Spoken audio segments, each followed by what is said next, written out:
Hello dear students, कैसे हैं आप सभी। तो आज हम बात करने वाले हैं चैप्टर नंबर 6 कोऑर्डिनेट ज्योमेट्री, जिसके बेसिक्स पार्ट हमने देख लिए हैं। कैसे किसी पॉइंट को रिप्रेजेंट करते हैं, कौन सा कोऑर्डिनेट होता है। और सिंपल सी बात मैं तुम्हें पहले ही बता चुका हूँ, इसके अंदर तुम्हारे को ज्योमेट्री पढ़नी है, अलजेब्रिक एक्सप्रेशन अलजेब्रा पढ़नी है और थोड़ी बहुत ट्रिग्नोमेट्री भी पढ़नी है। ये सारी बातें तुम्हें आनी चाहिए तो बहुत ईजी लगेगा चैप्टर। बाकी मैं ही तो हूँ ही तुम्हें चैप्टर ईजी करने के लिए ना। सबसे पहला क्वेश्चन एक्सरसाइज 6.1, एग्जाम्पल्स थोड़े मैंने तुम्हें करवा दिए थे 6.1 के ना। सबसे पहले हमें कह रहा है कि on which axis do the following points lies. देखो, जब भी कोई पॉइंट अगर एक्सिस की बात कर रहा है तो दो ही एक्सिस अपने पास, एक्स एक्सिस और वाई एक्सिस। समझने की कोशिश करते हैं कि अगर सर ये हमारी एक एक्सिस है वाई एक्सिस और ये वाली हमारी क्या है, एक्स एक्सिस। पता है ना इतना तो। चलो ये एक्स डैश लिख देता हूँ, इधर एक्स पॉजिटिव और नेगेटिव होते हैं, ये वाई और ये वाई डैश। और ये हमारा सेंटर में ओरिजिन आ गया, ओ पॉइंट। नाउ अगर कोई पॉइंट है, कोई भी पॉइंट है, तो उसको रिप्रेजेंट कैसे करते हैं, पहले एक्स कोऑर्डिनेट और फिर Y coordinate, abscissa and ordinate. तो मान लो कोई पॉइंट है 4,5, तो हम क्या करते हैं, नॉर्मल हम डिस्कस कर रहे हैं एक बार। तो आप बोलेंगे ओरिजिन से 4 चलेंगे, 1 2 3 4, 4 पे आ गया मैं यहाँ पे। अब मैं चलूंगा 5, 5 कौन सी डायरेक्शन में जाऊंगा, पॉजिटिव है तो ऊपर की तरफ चलूंगा, नेगेटिव है तो नीचे की तरफ। तो मैं ऊपर की तरफ 5 चला, तो 1 2 3 4 5 फॉर एग्जाम्पल। तो यहाँ आप आ गए। इसका मतलब कि अगर दोनों कोऑर्डिनेट्स की कोई ना कोई वैल्यू, तो आप कुछ ना कुछ डिस्टेंस चलेंगे। तो अगर आपको ओनली एक्सिस एक्सिस पे चलना है तो या तो एक्स एक्सिस पे चल सकते हो या फिर वाई एक्सिस पे। जैसे ये पॉइंट है पी और 5,0, तो सबसे पहले कहाँ पे जाओगे, पी पे। पी पॉइंट है, पहले ओ पे था, ये ओरिजिन पे था, फिर 5 चला, तो 5 कौन सी एक्सिस पे चला बेटा, एक्स एक्सिस पे, पॉजिटिव पे। तो अज्यूम करो यहाँ तक पहुँच गया है। अब यहाँ पे आने के बाद ये वाई एक्सिस पे कितना चला, 0, मतलब किधर भी नहीं चला, ये यहीं रुक गया। Okay, when y coordinate is 0, ध्यान से सुनना, when y coordinate was 0 then point on x axis. Simple सी बात यही है कि आप y कोऑर्डिनेट पे चलोगे ही नहीं, चलोगे नहीं तो x एक्सिस पे बैठे रहना, क्या दिक्कत है। तो इसका मतलब ये पॉइंट कौन सी एक्सिस पे है, ऑन x एक्सिस। क्या बात समझ में आई। सिमिलरली अगर q पॉइंट की मैं बात करूँ तो 0,-2, मतलब आप ओरिजिन पे थे, फिर कहीं नहीं चले, एक्स कोऑर्डिनेट पे तो किधर भी नहीं चले, ना लेफ्ट गए ना राइट गए। फिर आप वाई एक्सिस पे चले नीचे, -2, यहाँ पहुँच गए। अब तुम इस बात को बताओ क्या समझोगे, ओनली वाई एक्सिस पे, मतलब व्हेन, एक बात लिख देता हूँ, X is 0, X coordinate is 0, यहाँ पे एक्स का मतलब है coordinate, then point lies on Y axis. ये बात याद भी रखनी है और हमें यहाँ पे बस सिंपल सा आंसर लिखना था, वाई एक्सिस। समझाने के लिए मैंने इस पॉइंट को थोड़ा सा बड़ा किया है, क्योंकि देखो स्टार्टिंग में अगर तुम चीज़ों को डीपली समझने की कोशिश करते हो तो फिर नेक्स्ट लेवल चीज़ें भी तुम्हें ईजी लगने लग जाती है। क्लियर हो पा रही है बातें, क्लियर है सबको। चलो नेक्स्ट, इसी का पार्ट, क्वेश्चन नंबर 1 का पार्ट थर्ड, r-4,0। तो आप बोलेंगे सिंस y कोऑर्डिनेट इज 0, देखो ध्यान से समझना, y कोऑर्डिनेट इज 0, तो therefore point r lies on x axis. तुम्हें ड्रॉ करने की भी जरूरत नहीं, ड्रॉ करना मैंने प्रीवियस वाले पार्ट में दिखा दिया था। सिमिलरली इस पॉइंट एस, तो आप बोलेंगे सिंस एक्स कोऑर्डिनेट इज 0, क्या कौन सा कोऑर्डिनेट बेटा, एक्स कोऑर्डिनेट इज 0, मतलब एक्स पे तुम गए ही नहीं, ना ओरिजिन पे थे, ओरिजिन से ना राइट में गए ना लेफ्ट में गए। मेरा उल्टा दिख रहा होगा तुम्हें स्क्रीन पे। तो इसका मतलब हम एक्स कोऑर्डिनेट पे चले ही नहीं, फिर हम 5 मतलब ऊपर की तरफ चले, ओरिजिन से ऊपर की तरफ वाई एक्सिस पे चले। तो therefore point lies on Y axis, point S lies on X Y axis, sorry Y axis. क्या बात समझ में आई, इजी था, ठीक है। नेक्स्ट क्वेश्चन नंबर 2 समझने से पहले थोड़ी सी मेरी बात को ध्यान से सुनना, बहुत ही इजी सा क्वेश्चन है और बड़े खतरनाक तरीके से करोगे। Let A B C D is a square, A B C D not A B C D है ना, is a square side 2a। आपके पास एक स्क्वायर है जिसकी साइड क्या है, 2a है, मतलब ये साइड भी 2a है, ये साइड भी 2a है, ये साइड भी 2a बेटा और ये साइड भी 2a। अब ए बी सी डी तुम्हारा मन करे वैसे लिख सकते हो। फॉर एग्जाम्पल किसी बच्चे ने यहाँ से लिखा तो ए, फिर वो चाहे क्लॉकवाइज डायरेक्शन में लिखे चाहे एंटी क्लॉकवाइज में। मान लो मैं यहाँ लिख रहा हूँ बी, फिर यहाँ सी और यहाँ डी, इतना तो पता होगा यार ज्योमेट्री के बारे में, ठीक है ना। तो ये मेरा एक स्क्वायर है, find the coordinate of the vertices of the square. इसके कोऑर्डिनेट्स, पॉइंट सी के कोऑर्डिनेट, पॉइंट बी के कोऑर्डिनेट, पॉइंट ए के कोऑर्डिनेट, पॉइंट डी के कोऑर्डिनेट। सिचुएशन क्या है भाई, नॉर्मली तो ये कहीं पे भी हो सकता है, ये यहाँ पे भी हो सकता है, ये यहाँ पे भी हो सकता है, ये यहाँ पे भी हो सकता है, ये यहाँ पे भी हो सकता है, ये इनके बीच में भी हो सकता है, ए इनके बीच में भी हो सकता है। समझ रहे हो बात को? हाँ या ना बोलो। कहीं पर भी हो सकता है यार, ऐसे तो क्या मतलब है सर। बट फर्स्ट पॉइंट में क्या करा है, ए जो पॉइंट ए वर्टेक्स है कोइंसाइड्स विद द ओरिजिन ए, को इंसाइड विद द ओरिजिन मतलब को इंसाइड मतलब ऑन, उसी के ऊपर ओरिजिन के ऊपर है। तो हमने कहा ठीक है, ये हमारा कार्टेशियन प्लेन आ गया। यहाँ पे पॉइंट ए बता रहे हो आप, बोले ठीक है। A B and A D are along O X and O Y respectively, मतलब ए बी कहाँ है, एक्स एक्सिस पे, तो ओ एक्स, तो यहाँ पे ओ होता है ना नॉर्मली, तो ये ओ एक्स पे है। कौन है, ए बी, तो मान लेते हैं यहाँ पे ए बी है, तो ये गैप कितना है बेटा, 2a है। समझ में आ रही है बात? ओके। एंड ए से डी जो है वो along side O Y respectively, तो आप ओ वाई कहाँ लिखोगे, यहाँ लिखोगे, यहाँ पे क्या आ जाएगा, डी। अब सी कहाँ मिलेगा, इससे इधर 2a डिस्टेंस पे और इसके ऊपर 2a डिस्टेंस पे। समझ में आ रही है बात? ये भी 2a डिस्टेंस है क्योंकि साइड क्या है, 2a।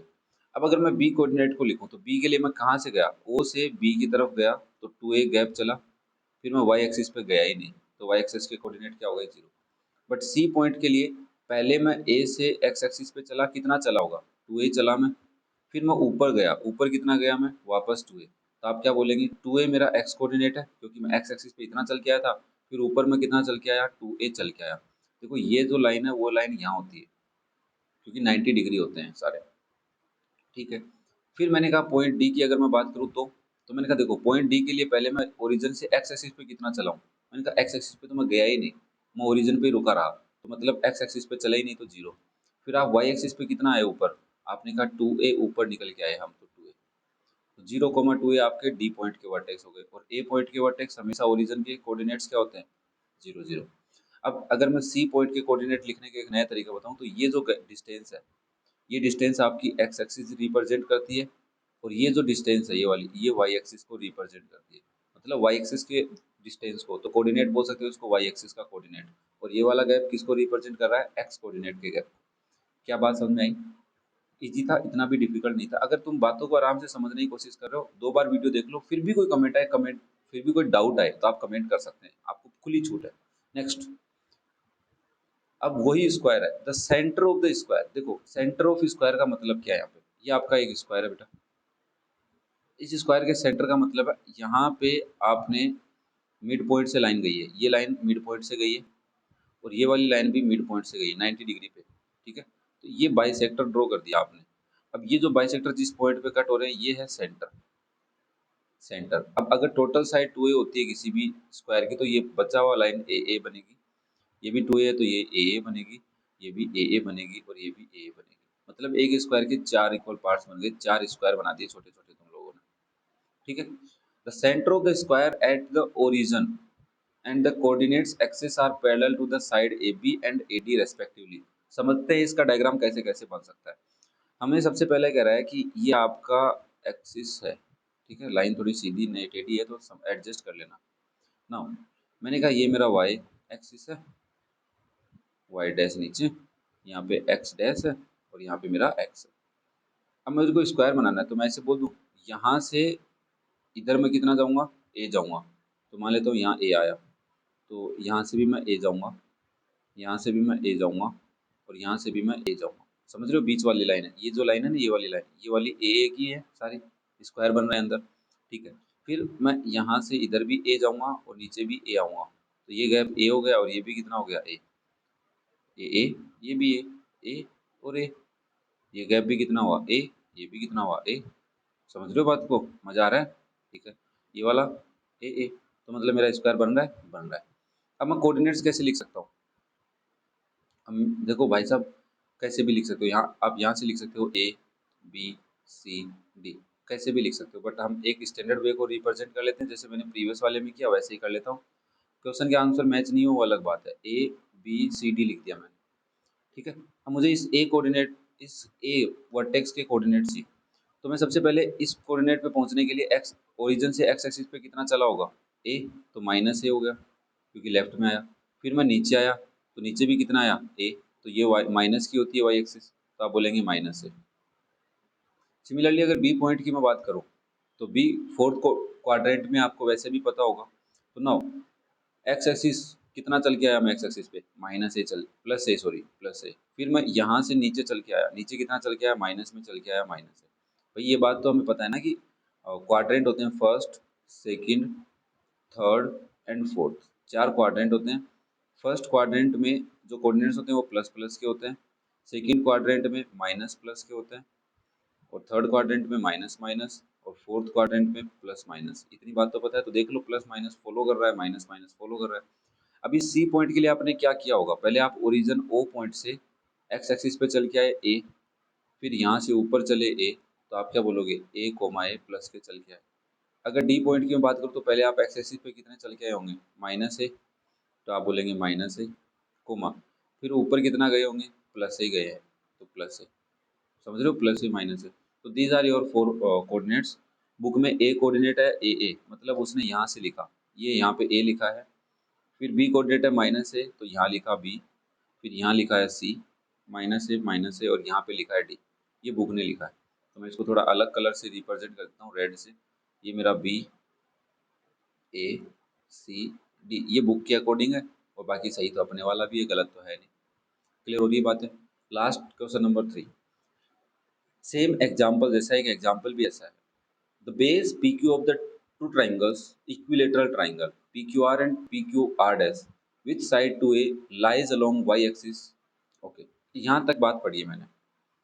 क्या कह रहा था, base PQ of two equilateral triangle PQR and PQR dash, दो ट्राइंगल है, उनका बेस PQ है। जो ये बेस PQ है ये लाई कर रहा है y एक्सिस पे।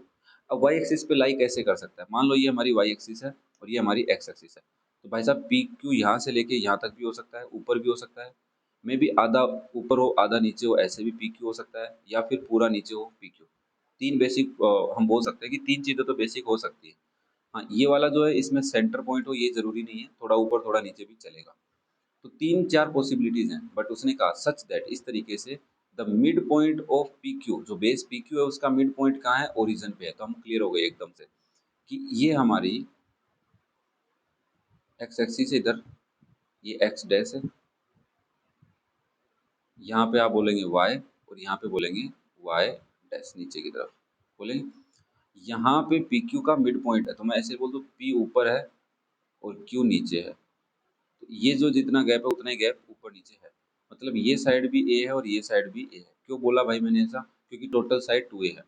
तो अगर मैं इधर लिख दूं पी क्यू आर, आर मैं इधर लिख दूं एक्स एक्सिस प्लस की तरफ, और इधर मैं इक्विलेटरल ट्राइंगल बना दूं तो यहाँ लिख दूं आर डैश, तो आप बोलेंगे कि ये साइड भी 2a है, ये साइड भी 2a है, दिस साइड ऑल्सो भी 2a, और ये साइड भी क्या है 2a, क्योंकि इक्विलेटरल ट्राइंगल है, सारी साइड 2a की होंगी। अब हमारे को आर और आर डैश पॉइंट के कोऑर्डिनेट्स ढूंढने हैं, आर एंड आर डैश के। तो अगर मैं इस आर डैश की बात करूं तो मैं यहाँ से लेके यहाँ तक कितना चल के आया मुझे पता ही नहीं। ऑब्वियसली दोनों वाई एक्सिस एक्स एक्सिस पे है, तो y coordinates of R and R dash are zero, सीधी सी बात है, ये तो सीधी सी बात है। बट एक्स कोऑर्डिनेट के लिए मुझे ये गैप निकालना होगा। क्या मैं ऐसे बोल सकता हूँ, ध्यान से देखना, ये आपके पास एक ट्राइंगल है बेटा पी क्यू आर, और ये जो लाइन जा रही है एक्स एक्सिस वाली लाइन, ये 90 डिग्री बनाती है ओरिजिन के साथ, या बोल सकते हैं वाई एक्सिस के साथ, तो ये ओ पॉइंट पे 90 डिग्री है। तो अगर मैं इस ट्राइंगल को पकड़ूँ, या तो ट्राइंगल में पी ओ आर को पकड़ूँ, या फिर मैं ट्राइंगल पी क्यू आर को पकड़ूँ, दोनों ट्राइंगल राइट एंगल ट्राइंगल है, बात समझ में आ रही है। ये साइड 2a है, ये साइड a है, तो क्या आप ओ आर पता कर सकते हैं। तो अगर मैं सिंपल सी बात तुमसे कहूँ कि अगर हम ट्राइंगल कौन से की बात कर रहे हैं, in triangle P O R, ठीक है, अगर हम ट्राइंगल पी ओ आर की बात कर रहे हैं तो हम बोलेंगे कि सर बाय पाइथागोरस थ्योरम, क्योंकि राइट एंगल ट्राइंगल है ना, बता देना इसको, बाय पाइथागोरस थ्योरम आप ये बता सकते हैं कि hypotenuse square equals to base square plus perpendicular square होता है। तो अगर मैं तुम्हारे को इस राइट एंगल ट्राइंगल को बनाऊंगा जितना सा ही, ये आपके पास एक राइट एंगल ट्राइंगल है पी ओ आर, ये 90 डिग्री है, तो आप बोलेंगे 90 डिग्री के अपोजिट हमारा क्या होता है, हाइपोटेन्यूज। क्वेश्चन ने बेस किसको कंसीडर किया है, पी क्यू को, तो ये हमारा एज ए बेस है, और बची हुई साइड हमारी क्या हो जाती है, हाइपोटेन्यूज। वैसे बेस और हाइपोटेन्यूज, सॉरी परपेंडिकुलर, हाइपोटेन्यूज नहीं, बेस और परपेंडिकुलर तो हम वैसे भी किसी को भी कंसीडर कर लो, इतनी बड़ी बात नहीं होती है। चलो फिर, तो आप बोलेंगे हाइपोटेन्यूज है पी आर स्क्वायर, बेस क्या है पी ओ स्क्वायर और परपेंडिकुलर क्या है ओ आर स्क्वायर। देखो आपको पी आर की वैल्यू पता है 2a का होल स्क्वायर। पी ओ, देखो मैंने तुम्हें यहाँ पे बताया कि ये ओ पॉइंट है, तो ये पी ओ क्या है, मिड पॉइंट है किसका, पी क्यू का। पी क्यू पूरी 2a की है, तो पी ओ कितने का हो जाएगा, a का। तो ये हो जाएगा A square plus O R square. अगर आपको ओ आर स्क्वायर की वैल्यू निकालनी है तो 2a स्क्वायर 4a स्क्वायर, उसमें से ये a स्क्वायर उधर ले जाके माइनस कर दो, तो आपके पास ओ आर स्क्वायर की वैल्यू आ जाएगी 3a स्क्वायर। तो यहाँ से आप ओ आर निकालेंगे √3a, ये आपका ओ आर आ गया। अब सिंपल सी बात है, दोनों ट्राइंगल इक्विलेटरल हैं, सेम साइड है, तो जितनी हाइट इस वाले ट्राइंगल की है, देखो भाई दो ट्राइंगल कॉन्ग्रुएंट हैं, समझना, ठीक है, इसकी जितनी हाइट होगी उतनी ही इधर वाले ट्राइंगल की हाइट होगी, ये बेसिक रूल होता है। आप प्रूव भी कर सकते हैं, कैसे करेंगे, आप यहाँ से वापस निकालो, आप लिखोगे in triangle P R dash O, या पी आर डैश ओ नहीं लिखोगे, पी ओ आर डैश, क्योंकि राइट एंगल ट्राइंगल में राइट एंगल जिस पे बनता है उस वर्टेक्स का नाम बीच में लगता है, पी ओ आर डैश। इस ट्राइंगल में वापस से बाय पाइथागोरस थ्योरम लगाओगे तो भी आंसर यही आएगा, कर सकते हो, कोई गलत बात नहीं है। तो इसका मतलब हम एक्स एक्सिस पे दोनों साइड में चले कितना है √3a, एक साइड में प्लस चले हैं और एक साइड में माइनस चले हैं, तो आर प्लस वाली साइड में तो इसका कोऑर्डिनेट क्या हो जाएगा √3a, 0, क्योंकि वाई एक्सिस पे हम चले ही नहीं। बट आर डैश के कोऑर्डिनेट क्या हो जाएंगे -3 √a और 0, क्योंकि आप लेफ्ट हैंड साइड में चल रहे हैं। तो क्या बात समझ में आई? हाँ, अगर मैं इसके आंसर देखूँ तो क्या आ रहे हैं, आर का प्लस का आ रहा है, आर डैश माइनस का आ रहा है। चलो डायग्राम हमने बना लिया, अदरवाइज ऐसा नहीं बनता तो भी काम चल जाता, मतलब रिवर्स बन सकता था ना। पॉसिबिलिटी क्या है, आर आप एक्स डैश की साइड ले लेते और आर डैश एक्स की साइड ले लेते, तो भी आंसर यही लगभग आता, बट कोऑर्डिनेट चेंज हो जाते। तो कैसा लगा? मेरे हिसाब से तो थोड़ी बातें समझ में आई होंगी, फिर भी कोई डाउट रह जाए, देखो मैंने थोड़ा सा दिख नहीं रहा होगा, ये लो आपको दिख रहा है, सब कुछ दिख रहा है आपको। तो फिर भी कोई डाउट रह जाए तो मुझे कमेंट करके बता दिया करो, कोई दिक्कत नहीं है, आप ही का चैनल है, आप जैसे चाहेंगे वैसे हम पढ़ लेंगे, ठीक है ना, क्योंकि आप पे डिपेंड है। मैं तो मेरी तरफ से कोशिश कर रहा हूँ कि एकदम बेसिक बातें तुम्हें बताता चलो, बट कई बार बच्चे इससे बोर भी होने लग जाते हैं, तो कोशिश करता हूँ कि थोड़ा जल्दी चलूँ, बट ये कन्फ्यूजन आप ही क्लियर कर सकते हो कि कैसे पढ़ाना है। Thank you for watching the video, love you all, have a nice day, best of luck for your future.